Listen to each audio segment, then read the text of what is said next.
Assalamualaikum warahmatullahi wabarakatuh. Pada kesempatan kali ini, saya Ivana Safitri dari kelas 12 MIPA 1, nomor absen 21, akan menyampaikan materi tentang masa reformasi pemerintahan B.J. Habibie. Baharudin Yusuf Habibie merupakan Presiden ketiga Republik Indonesia.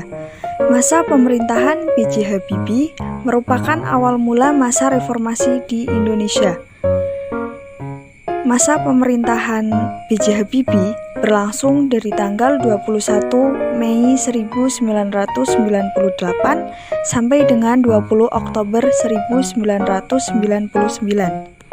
Setelah Presiden Soeharto meletakkan jabatannya, ia menunjuk B.J. Habibie yang saat itu menjabat sebagai Wakil Presiden. Masa pemerintahan ini memangku tugas berat, yaitu memulihkan kestabilitasan bangsa Indonesia.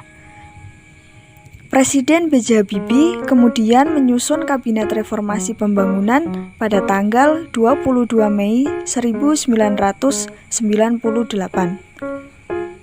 Lalu, kebijakan apa saja ya yang ditetapkan B.J. Habibie bersama dengan Kabinet Reformasi Pembangunan? Mari kita bahas satu persatu. Kebijakan-kebijakan pada masa pemerintahan B.J. Habibie. Yang pertama ada kebijakan pemerintahan B.J. Habibie dalam bidang politik. Di antaranya yaitu 1. Memberlakukan otonomi daerah yang lebih demokratis dan meluas melalui TAP MPR nomor 15 tahun 1998. Yang kedua, menciptakan kebebasan berpolitik dengan menerapkan sistem multipartai dalam pemilu Undang-Undang nomor 2 tahun 1999. 3. Menciptakan kebebasan pers Undang-Undang Pers tahun 1999 tentang perlindungan pers dan tugas wartawan. Yang keempat, membatasi masa jabatan presiden maksimal 2 kali dengan masa jabatan masing-masing 5 tahun. Selanjutnya, yang kedua yaitu ada kebijakan pemerintahan B.J. Habibie dalam bidang hak asasi manusia. Di antaranya, pembebasan tahanan dan narapidana politik masa Orde Baru melalui pemberian amnesti dan abolisi, menghilangkan tanda khusus pada KTP warga keturunan Tionghoa, serta menghilangkan diskriminasi ras, etnik, dan agama. Yang terakhir ada kebijakan pemerintahan B.J. Habibie dalam bidang ekonomi. Selama masa pemerintahannya, B.J. Habibie melakukan pencapaian dalam bidang ekonomi. Di antaranya, berhasil mengatasi krisis moneter dan menurunkan nilai tukar rupiah terhadap dolar dari Rp16.000 per 1 dolar menjadi Rp6.700 per 1 dolar. Selain itu juga berhasil menurunkan laju inflasi, distribusi kebutuhan pokok pun mulai kembali berjalan dengan baik. Ada satu peristiwa besar yang terjadi pada masa pemerintahan B.J. Habibie, yaitu dilaksanakannya referendum di Timur Timur. Sejak masa Orde Baru, Timur Timur berusaha ingin memisahkan diri dari Indonesia.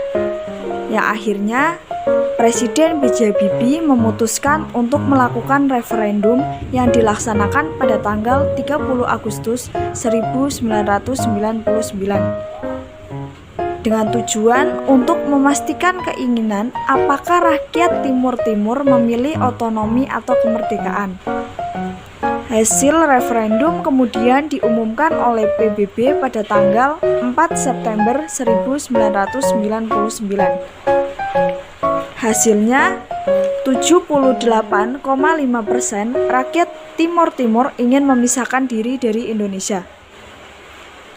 Timur Timur pun resmi lepas dari Indonesia pada tanggal 19 Oktober 1999. Masa pemerintahan B.J. Habibie hanya berlangsung selama 1 tahun 5 bulan saja, yaitu dari tanggal 21 Mei 1998 sampai dengan 20 Oktober 1999. Lalu bagaimana berakhirnya masa pemerintahan B.J. Habibie? pada tanggal 14 Oktober 1999, MPR mengadakan sidang umum. B.J. Habibie menyampaikan pidato pertanggungjawabannya sebagai Presiden Republik Indonesia. Namun, sebagian besar anggota MPR menganggap B.J. Habibie tidak mampu menjalankan tugas sebagai presiden. Hal yang menjadi sorotan utama adalah masalah referendum di Timur Timur. Kemudian pada tanggal 20 Oktober 1999, MPR mengumumkan bahwa pidato pertanggungjawaban B.J. Habibie ditolak.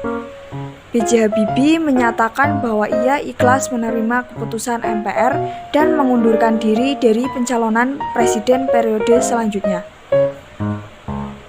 Pada hari yang sama, yaitu tanggal 20 Oktober 1999, MPR kemudian melaksanakan rapat paripurna dengan agenda pemilihan presiden yang kemudian Abdurrahman Wahid pun yang terpilih dan diangkat menjadi Presiden Republik Indonesia keempat. Sekian, terima kasih. Wassalamualaikum warahmatullahi wabarakatuh.